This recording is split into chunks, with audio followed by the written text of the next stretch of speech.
یاد رکھیے کہ بڑے گناہوں میں سے ہے یتیم کا مال کھانا۔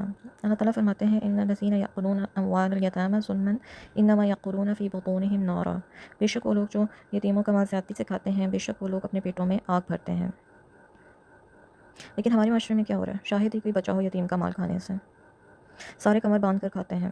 آدمی جب فوت ہوتا ہے اور اس کی روح جسم سے پرواز کر جاتی ہے، سانس بند ہو جاتا ہے، تو اس کی وراثت خود بخود وارثوں کی طرف منتقل ہو جاتی ہے اور کسی چیز کا مالک نہیں رہتا۔ پھر فوت ہونے والوں میں سے ایسے بھی ہوتے ہیں کہ ان کے وارثوں میں چھوٹے بچے بچیاں ہوتے ہیں۔ اس مال کو گھر کے جو بڑے لوگ ہوتے ہیں، جیسے چچا ہو گئے، ماموں ہو گئے، ان کے سپورٹ کر دیا جاتا ہے تاکہ وہ ان کی پرورش بھی کریں اور ان پر مال بھی خرچ کریں۔ یتیم کا مال کھانے کے ساتھ ساتھ وہ ترغیب نہیں دیتا مسکین کو کھانا کھلانے کی۔ کوئی بھی مسکین محلے میں ہے، برادری میں ہے، تو وہ اس کو کھانا کھلانے کی ترغیب نہیں دیتا، خود بھی نہیں کھلاتا اور دوسروں کو بھی اس سے روکتا ہے۔ یعنی واللہ یحض علی طعام المسکین فویل للمصلین، تو پھر ہلاکت ہے نمازیوں کے لیے۔ کون سی نمازیں؟ کون سے نمازی؟ جو اپنی نمازوں سے غافل ہیں، الذین هم عن صلاتهم ساہون، بھولے ہوئے ہیں۔ مومنوں، حدیث میں آتا ہے نبی صلی اللہ علیہ وسلم نے فرمایا اتقوا صراط المنافق، منافق کی نماز سے بچو۔ اتقوا صراط المنافق، اتقوا صراط المنافق، منافق کی نماز سے بچو، منافق کی نماز سے بچو۔ بخاری شریف اور مسلم کی روایت ہے، 3 مرتبہ فرمایا، سوال کیا گیا منافق کی نماز کون سی ہے؟ آپ صلی اللہ علیہ وسلم نے فرمایا جب نماز کا مستحق وقت نکل جائے تو اٹھتا ہے، مرغے کی طرح ٹھونگے مارتا ہے سجدے پر سجدہ، مثلا جیسے عصر کا وقت ہے، سورج غروب ہونے کے قریب ہے تو اس وقت ٹھونگے مارتا ہے، یہ منافق کی نماز ہے۔ نماز انسان کو بہت ہی تحمل مزاجی سے پڑھنی چاہیے۔ رکوع میں اتنا اعتدال ہو کہ کمر سیدھی ہو جائے اور کم سے کم 3 تسبیحات پڑھے، اور جب رکوع سے سر اٹھائے تو بالکل سیدھا کھڑا ہو۔ اگر سر اٹھاتے ہی سجدے میں چلا گیا تو نماز ایسے ہی جیسے آپ ٹکرے مارے ہیں۔ پھر جب نماز میں بیٹھے تو صحیح طریقے سے بیٹھے، یہاں تک کہ ہڈی پر ہڈی آ جائے، اور پھر اس کے بعد دوسرا سجدہ کریں اور نماز کا حق ادا کریں۔ بخاری شریف، مسلم شریف اور تمام کتابوں میں روایت ہے کہ نبی صلی اللہ علیہ وسلم تشریح فرماتے کہ ایک شخص آیا جس کا نام خلاد بن رافع تھا۔ اس نے جلدی جلدی نماز پڑھی بغیر رکوع سجدے کے اعتدال کے ساتھ۔ آپ صلی اللہ علیہ وسلم کے پاس آ کر سلام کیا، آپ نے فرمایا وعلیکم السلام، پھر جا نماز پڑھ، تو نے نماز نہیں پڑھی۔ پھر اس نے اسی طرح نماز پڑھی جس طرح پہلے پڑھی تھی، پھر آ کے سلام کیا، آپ صلی اللہ علیہ وسلم نے جواب دیا اور فرمایا پھر جا کے نماز پڑھ، تو نے نماز نہیں پڑھی۔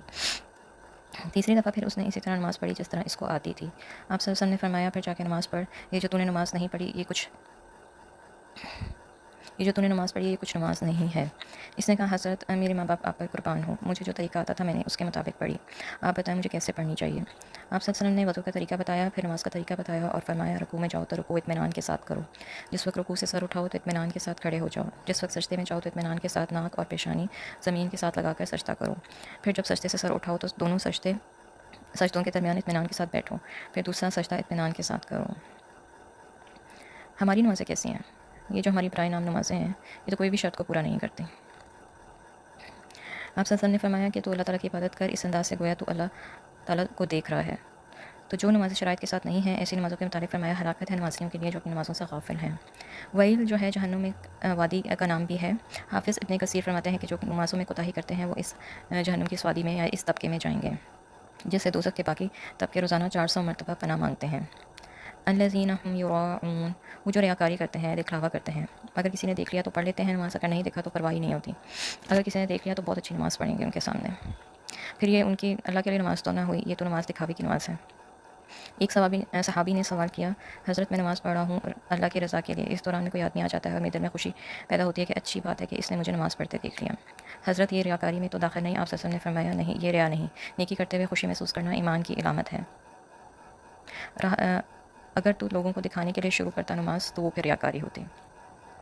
فرمایا وَيَمْنَعُونَ الْمَاعُونَ، معاون کہتے ہیں گھر کی استعمال کی چیزوں کو، مثلا ہانڈی ہو گئی، چمچہ ہو گیا، نمک، چائے دانی، پتی وغیرہ۔